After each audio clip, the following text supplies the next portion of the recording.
ৰাতিপুৱা 7 বজাত স্কুললৈ ওলালোঁ। এয়া মোৰ লগত আহিছে পিংকি। এই পিংকিজনী আমাৰ দেহাৰো লগ নেৰে, মোৰো লগ নেৰে।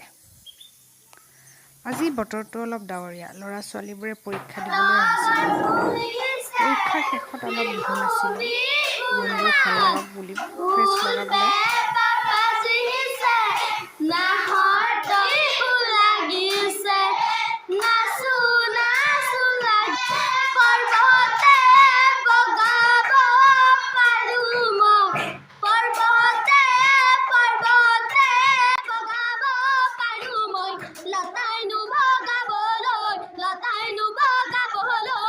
স্কুলৰ পৰা আহি থাকোঁতে হঠাতে চকুত পৰিল, চাওকচোন পৰিৱেশটো কি ধুনীয়া।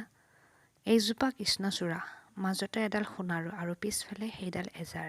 প্ৰকৃতিৰ সৌন্দৰ্যৰ লগত একোৰে তুলনা নহয়।